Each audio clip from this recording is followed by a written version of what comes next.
Hi, in this section of video I'm going to talk about offers and compromise. One of the things that we find in our office most frequently with people who owe a significant amount of money to the IRS is that they ask us whether or not they can just pay the tax and maybe get the IRS to waive the penalties and interest. And what we found is that there's two basic ways that we can get that done. The first is we can get penalties abated if they have a reasonable, what the IRS calls reasonable cause, why they didn't either file the returns or pay the taxes. The second way is through an offer and compromise.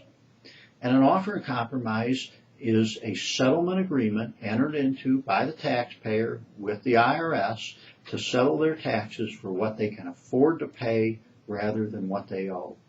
And it doesn't matter how much you owe to do an offer and compromise. What matters is how much you can afford to pay.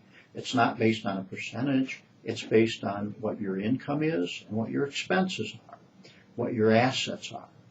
The IRS basically wants two things to settle your tax liability through an offer and compromise.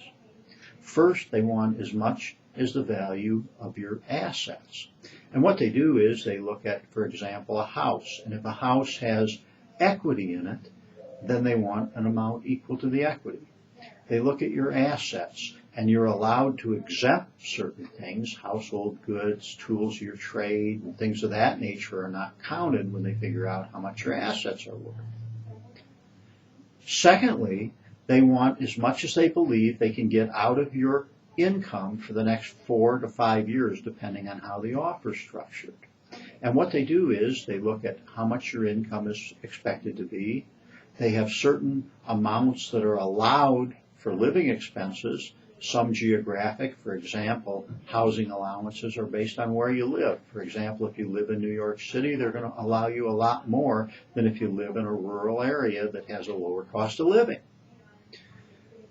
So what happens is we file an offer and compromise with the IRS, and then after a period of waiting, they will negotiate with us.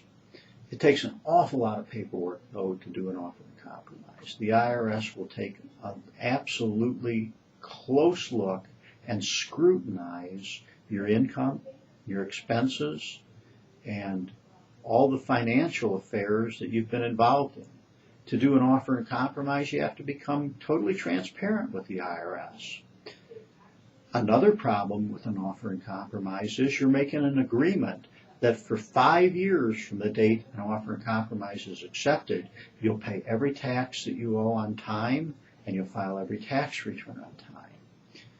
But if you qualify and if you can go through the difficulties of getting an offer and compromise accepted, it is certainly the best way to resolve tax problems without paying the full amount that you owe, but rather paying an amount that's equal to what you can afford to pay.